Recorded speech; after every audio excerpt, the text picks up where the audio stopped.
Bismillahirrahmanirrahim. Alhamdulillahilladzi amarana bitafwidi wa taslim wa talabil khairi minallahil karim. Ashhadu an la ilaha illallah wahdahu la syarika lahur rahmanur rahim. Wa ashhadu anna sayyidana Muhammadan abduhu wa rasuluhul halim. Allahumma salli wa sallim ala sayyidina Muhammadin syifa'is saqim wa ala alihi wa sahbihi wa dhurriyyatihi wa atba'ihi ila yaumil aqim. Amma ba'du. Yang kita hormati dan kita cintai para habaib dan para alim ulama, para muhibbin, hadirin dan hadirat rahimakumullah. Alhamdulillah, puji syukur kehadirat Allah yang mana pada malam ini kembali mengumpulkan kita bersama-sama di majelis yang penuh berkah dan rahmat ini. Salawat dan salam kepada junjungan kita Nabi besar Muhammad sallallahu alaihi wasallam dan kepada seluruh keluarga, para sahabat, zurriyat dan pengikut beliau. Para muhibbin rahimakumullah, at-targhibu fil istikharah. Ini bab menggemarkan tentang istikharah. Istikharah itu artinya adalah talabul khair minallahi ta'ala. Istikharah itu mencari kebaikan daripada Allah Ta'ala. Wa hakikatuha, dan hakikatnya istikharah itu tafwid wastislam wa tawakkulun wa tauhid. Istikharah itu sebenarnya adalah menyerahkan dan tawakal dan mengesahkan Allah Subhanahu wa ta'ala. Sebab hanya Allah yang mengetahui apa-apa perbuatan, keadaan yang paling baik untuk kita. Sedangkan kita hanya mengetahui sebagiannya, hanya diberitahu Allah zahirnya.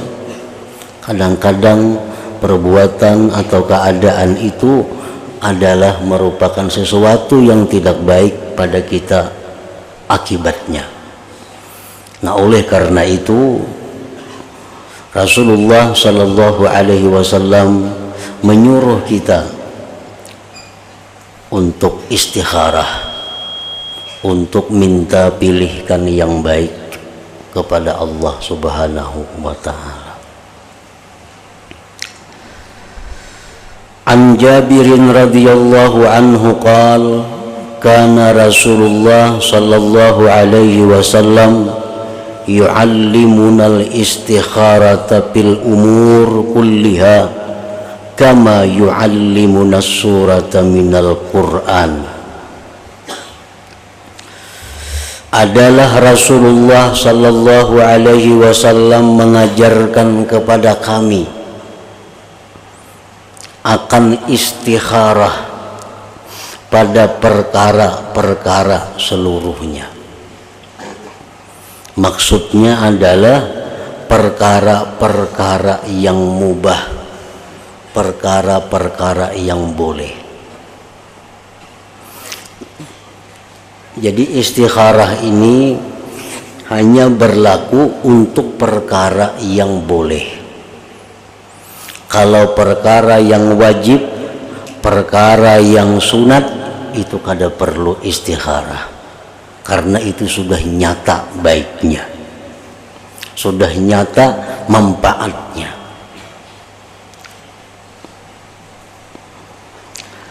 Demikian pula perkara-perkara yang makruh, perkara-perkara yang haram kada perlu istikharah, karena itu sudah nyata jahatnya, sudah nyata kada baiknya.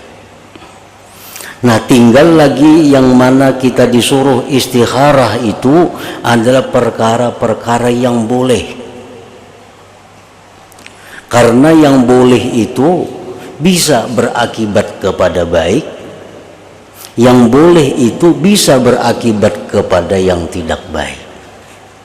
Nah, oleh karena hanya Allah yang tahu akibat, maka kita disuruh minta pilihkan kepada Allah, minta pilihkan yang terbaik untuk kita mengenai hal-hal yang dibolehkan oleh Allah tadi.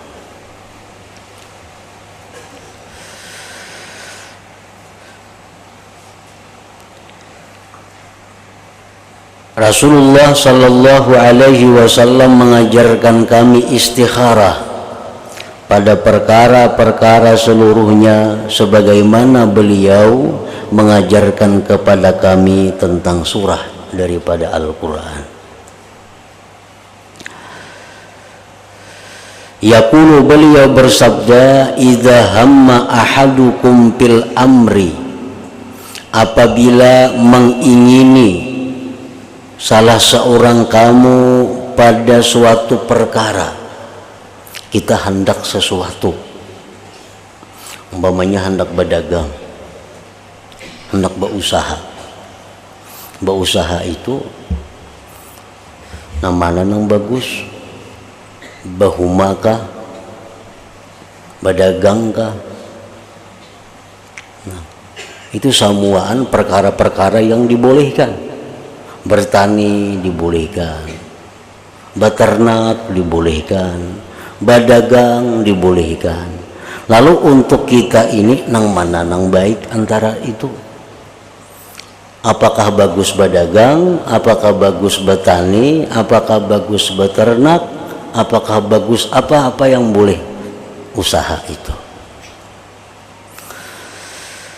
Nah, untuk menentukan apa yang baik untuk kita, ujar Nabi, sembahyang 2 rakaat. Sembahyang 2 rakaat, dan sembahyang itu kada fardu, kada, itu hanya sunat. Sembahyang istikharah. Usalli sunnatal istikharah rak'ataini lillahi ta'ala. Usalli sunnatal istikharah, aku sembahyang sunat istikharah 2 rakaat lillahi ta'ala. Bacaannya cukup Fatihah dan Qul ya ayyuhal kafirun sampai habis. Rakaat yang kedua Fatihah dan Qul huwallahu ahad sampai habis. Nah, sesudah sembahyang 2 rakaat itu, tsumma liyaqul, kemudian dia berdoa, Allahumma inni astakhiruka bi'ilmik wa astaqdiruka biqudratik wa as'aluka min fadlikal azim fa innaka taqdiru wa la aqdir wa ta'lamu wa la a'lam wa anta 'allamul ghuyub.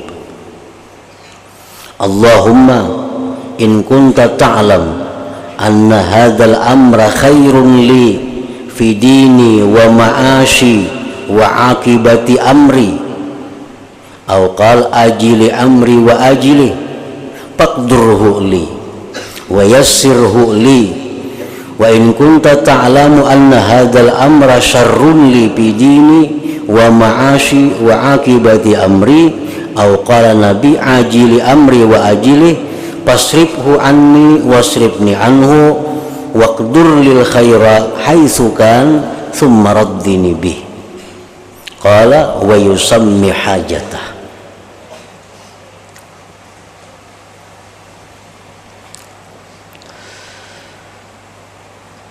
Nah, artinya, ya Allah, jika menurut ilmu Engkau bahwa ini perkara baik bagiku pada agamaku, kehidupanku, dan akibat perkaraku, atau ajili amri wa ajili, baik dunia dan akhiratku. Faqdurhu li, maka takdirkanlah perkara itu bagiku. Wa yassirhu li, mudahkan perkara itu bagiku. Dan jika menurut ilmu engkau bahwa ini perkara jahat bagiku pada agamaku dan kehidupanku dan akibat perkaraku, atau dunia dan akhiratku, maka palingkanlah, jauhkanlah perkara itu dariku dan palingkan aku daripadanya. Waqdur lil khaira, dan takdirkanlah bagiku kebaikan, haitsu kana, dimanapun ia berada. Summa raddini bih, kemudian ridai aku dengannya. Kala Nabi, wa yusammi hajatah, dan dia menyebutkan hajatnya. Apa hajatnya? Hendak berusaha.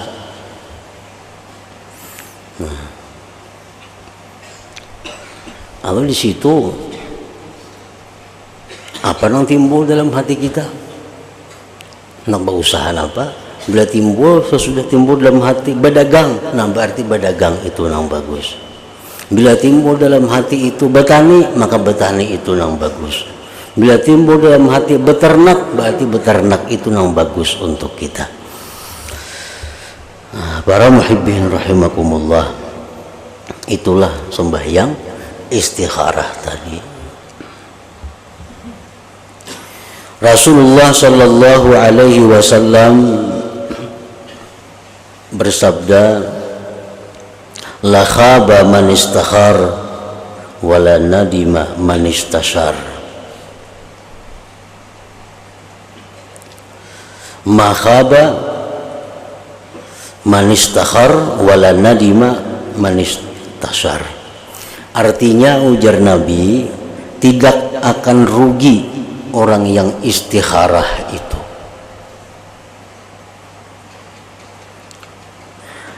Dan tidak menyesal orang yang bermusyawarat itu.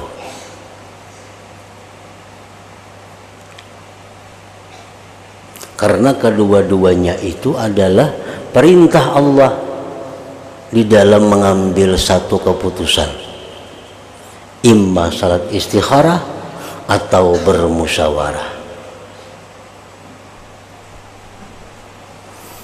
Di dalam hadis yang lain, Rasulullah sallallahu alaihi wasallam menyatakan, min sa'adati ibni Adam kathratu istikharatillahi ta'ala. Termasuk keberuntungan manusia adalah banyak istikharah kepada Allah Ta'ala dalam menentukan pilihan. Selalu minta petunjuk kepada Allah apa yang baik untuknya dunia dan akhirat, agama dan kehidupannya. Para muhibbin rahimakumullah, jadi ada dua, istikharah dan musyawarah. Nah, di dalam dua hal ini mana yang kita dahulukan? Mana yang kita ambil? Apakah istikharah atau musyawarah?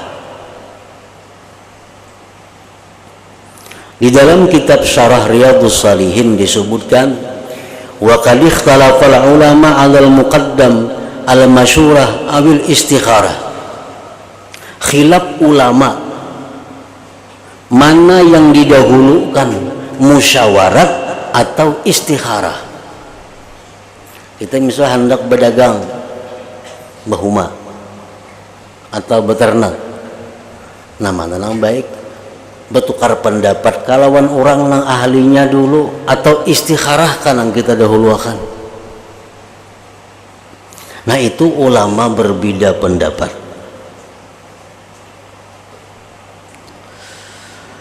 Was-sahih, bermula pendapat yang sahih, annal muqaddam al-istikharah. Pendapat yang sahih bahwa yang didahulukan itu adalah istikharah. Nah, istikharah dulu.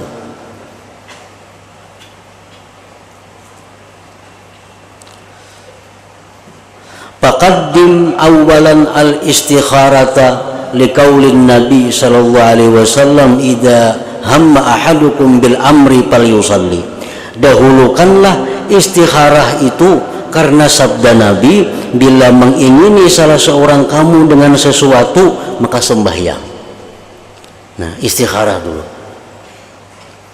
Summa idza karrartaha thalatha marrat, kemudian bila kau ulang-ulangi sampai 3 kali, walam yatabayyan minal amri, dan tidak ada jelas perkaranya, pastasir, baru musyawaratlah kamu. Ini istikharah.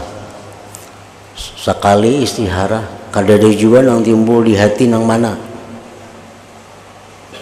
2 kali istikharah kadada juga nang timbul. 3 kali istikharah kadada juga nang timbul. Sehingga cara-cara itu kada jelas. Nah, sesudah istikharah berulang-ulang kadada juga nang mana nang jelasnya, pastasir, hanya musyawarahlah kamu. Hanya musyawarah, cari orang-orang nang kita perlukan dalam hal-hal yang kita inginkan itu. Amun kita hendak bertani, cari orang yang ahli pertanian. Nah, cari orang yang ahli di bidang itu. Amun kita hendak berdagang, cari orang ahli dalam bidang berdagang itu. Nah, musyawarah. Bila musyawarah itu, ujar Nabi kita, nah, wala nadima man istasar, tidaklah menyesal orang yang musyawarah itu. Nah, para muhibbin rahimakumullah, namun untuk musyawarah ini ada beberapa persyaratan yang mesti kita ketahui tentang orang yang kita mintai pendapat itu. Intinya ada 2. Yang pertama, orangnya itu ahli berpengalaman di bidang itu. Yang kedua, kita tahu orang itu sayang dengan kita. Itu yang kita cari. Kalau kita hendak bertukar pendapat lawan seseorang, orangnya mesti itu, maka pertama berpengalaman dalam bidang itu, yang kedua kita tahu orang itu sayang lawan kita. Nah, itu orang yang kita mintai pendapat kepadanya, apa yang kita kehendaki daripada perkara-perkara tadi. Wala nadima man istasar, dan tidaklah menyesal orang yang musyawarah itu. Para muhibbin rahimakumullah, di dalam kitab Syir'atul Islam disebutkan, kalau kita sembahyang istikharah, tuntung istikharah kada jelas. Kan mestinya begitu tuntung kita berdoa, kita sebutkan hajat kita, apa timbul dalam hati ini, ya atau tidak. Nah, mana terdahulu itu yang kita ambil. Nah, ini kadang-kadang kita sulit. Nah, ya Allah, tuntung baca doa istikharah tadi, ya Allah hamba hendak berdagang. Nah, padahal mati baik, ya berarti baik. Belajar hati kada, berarti kada. Nah, itu kadang-kadang sulit kita mencari jawaban itu. Nah, di dalam kitab Syir'atul Islam disebutkan, kalau kita kesulitan dengan cara seperti itu, maka kita disuruh guring, berwudu, menghadap kiblat. Annahu yang bagi ayyana ma'ala taharatin mustaqbilal kiblah ba'da qira'atid du'a al-mazkur, fa in ra'a bi manamihi bayadan aw khudratan fadzalikal amru khair, wa in ra'a bi sawadan aw khumra fahuwa syarr yang ayyajtanibah. Nah, jadi berapa kali istikharah sudah kada ada jawabannya. Nah, tuntung istikharah, wudu belum batal, bawa guring, menghadap kiblat. Bila bermimpi dalam guring itu melihat ada sesuatu nang putih atau hijau, berarti itu baik. Bila dalam guring itu bermimpi melihat sesuatu habang atau hirang, berarti itu kada baik, dan tinggalkan apa yang kita maksud itu. Nah, ini ada pendapat ulama yang mengambil jalan demikian untuk mengetahui jawaban apa yang diberikan Allah kepada kita. Para muhibbin rahimakumullah, para hukama mengatakan manusia itu ada 4 macam. Ada 4. Manusia yang paling baik itu adalah orang yang cerdik pandai dan suka musyawarah. Ini paling baik sudah. Orangnya nih pintar, katuju berunding. Padahalnya pintar, tapi nya katuju berunding. Nah ini paling baik manusia. Nang nomor 2, orang ini kada pintar, tapi katuju berunding, katuju bermusyawarah. Ini nomor 2. Yang nomor 3, orangnya pintar, tapi kada katuju musyawarah. Ini merasa pintar dah, kada katuju bermusyawarah.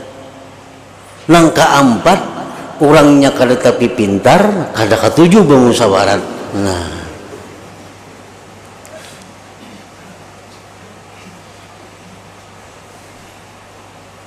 jadi orang yang kada pintar tuh tapi katuju bermusyawarah itu menempati urutan nomor 2. Pintar tapi kada katuju musyawarah itu nomor 3. Karena musyawarah itu akan membuahkan hasil. Pertama, hasilnya apa? Kita menjunjung perintah Allah. Hasilnya, yang kedua, Allah akan memberikan petunjuk, memberikan jalan melalui musyawarah itu. Seperti Rasulullah Shallallahu Alaihi Wasallam, beliau orang yang sangat cerdik, beliau orang yang sangat pintar. Tetapi dalam beberapa hal menentukan kebijakan-kebijakan, bahkan kadang-kadang dalam urusan rumah tangga beliau, bahkan dalam hal mengenai istri beliau, kadang-kadang Nabi kita bermusyawarah kepada sahabat-sahabat yang terkemuka. Sampai Nabi kita pernah mengundang pemuka-pemuka sahabat urusan rumah tangga. Begisidin biniku tuh kayak ini nah. Biniku si pulanah itu kayak ini orangnya. Menurut pendapat kamu kayak apa wahai para sahabatku? Apakah baikku cerai atau kada biniku itu? Nah, jadi sahabat itu beragam-agam pendapat. Ada mengatakan cerai, banyak aja perempuan lain. Nah, ada yang mengatakan sahabat jangan, barangkali ini baik aja kaina. Nah, lalu kita Nabi kita mengambil apa yang sesuai diwahyukan Allah kepada beliau. Nah, jadi musyawarah itu bukan hanya urusan usaha, musyawarah hanya bukan urusan sosial kemasyarakatan, tapi dalam hal rumah tangga pun kita disuruh untuk bermusyawarah, seperti yang dilakukan oleh Rasulullah Shallallahu Alaihi Wasallam. Imam Ghazali dalam Ihya Ulumuddin menulis perkataan hukama, man utiya arba'an lam yumna arba'an. Barang siapa diberi 4 perkara, niscaya dia tidak akan dicegah 4 perkara. Man utiya syukra lam yumna'il mazid. Barang siapa yang diberi Allah syukur, dia tidak akan dicegah pertambahan nikmat. Kalau orang tuh diberi Allah anugerah syukur sehingganya bisa mensyukuri, maka orang ini tidak akan ditegah untuk mendapat tambahan nikmat Allah Subhanahu wa taala. Yang kedua, wa man utiya taubata lam yumna'il qabul. Orang yang diberi taubat tidak dicegah diterima. Kalau Allah tuh membukakan kita jalan, Allah memberi kita hidayah, memberi taufik untuk bertobat kepada Allah, itu berarti Allah akan menerima tobat itu. Dalam hati kita nih ada keinginan yang kuat, hendak kembali tobat kepada Allah. Kalau kita tobat sebenar-benar tobat, maka kita akan diterima oleh Allah. Wa man utiyal istikharata lam yamna'il khirah. Dan barang siapa yang diberikan istikharah, dia tidak dicegah kebaikan. Kalau orang tuh istikharah, hasilnya pasti kebaikan. Karena dia minta pilihan lawan Allah. Wa man utiyal masyurah, barang siapa yang diberi musyawarah, lam yumna'is shawab, dia tidak akan dicegah kebenaran. Bila mana kita nih musyawarah, maka Allah akan memberikan kebenaran apa yang akan kita lakukan itu, asalkan sesuai dengan pendapat orang yang kita mintai pendapatnya tadi. Nah, akhrajahu Tirmidzi binahwihi wa Abu Daud wa Nasa'i wa Tirmidzi wa sahahahu wa Ibnu Hibban wa Ibnu Majah wa Ahmad. Nah, kemudian at-targhib bin nikah siyama bi zatid din wal walud wa bi husnil muasyarah wal adli bainan nisa wal istisabihin. Ila hadratin Nabi sallallahu alaihi wasallam al-Fatihah. Bismillahirrahmanirrahim. Iyyaka na'budu wa iyyaka nasta'in ihdinas siratal mustaqim. Asyhadu an la ilaha illallah wahdahu la syarika lah wa asyhadu anna sayyidana Muhammadan abduhu wa rasuluh. La ilaha illallah astaghfirullah. La ilaha illallah nastaghfirullah. La ilaha illallah nastaghfirullah. La ilaha illallah wa natubu ilallah. La ilaha illallah Muhammadur Rasulullah sallallahu alaihi wasallam. Ya ayyuhar-rajul minhu syafa'atan sallu alaihi wa sallimu taslima.